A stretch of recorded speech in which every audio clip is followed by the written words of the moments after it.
19-cu əsrdə vahid, güclü dövlət yox idi, düzdürmü? Hansı dövlətlərin hər birinin Qafqazla bağlı planları var idi? Hər birinin özünə uyğun. Aha, sağ ol. Osmanlıların, düzdürmü, Qacarların. Neçənci ilə Qacarlar və İngiltərə arasında müqavilə imzalandı ki, bu da imkan verdi ki, İngilislər Qacarların daxili işlərinə qarışa bilər.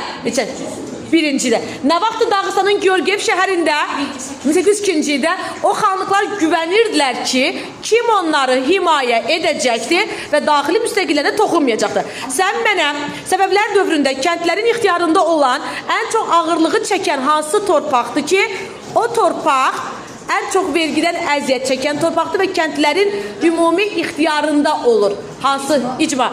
Səbəblər dövrələr üzü bu tərəfə. Məhsul onda birinə bərabər olan vergi, mal cəhət. Sən mənə Qarabağ ərazisində inşa edilmiş hansı qalalar var ki,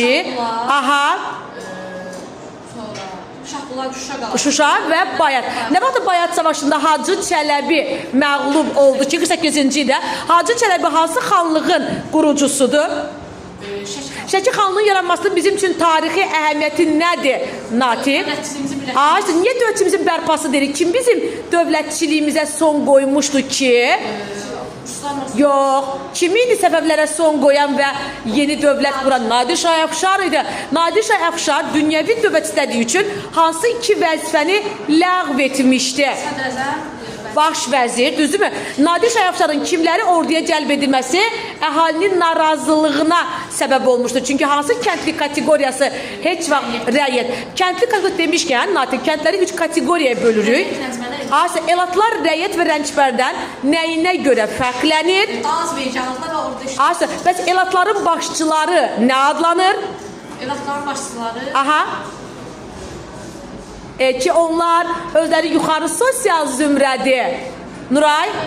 Elbəylər. Natiq, sən mədələ görüm ki, bəs Səfəvlər dövründə alınan, satılan, pay verilən torpaq hansıdır?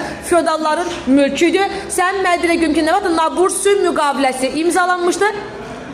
27. Nadir Şah Əfşara qarşı kimlərin başçılığı ilə üsyan baş vermişdi? Nadir Şah'a qarşı ki... Yox, o səbəblərə qarşı idi. Birinci... Sam Mirzələr. Birinci, ikinci, üçüncü. Səncə Sam Mirzələrin səbəbi xanədanı olmadığı və yalancı səbəbi şəhzadələri olduğu halda əhali onları dəstəkləməsinin səbəbi nədir? Xalqın dəstəyini qazanırlar. Sən mədələ görüm ki, Quba xanlığının banisi kimdir?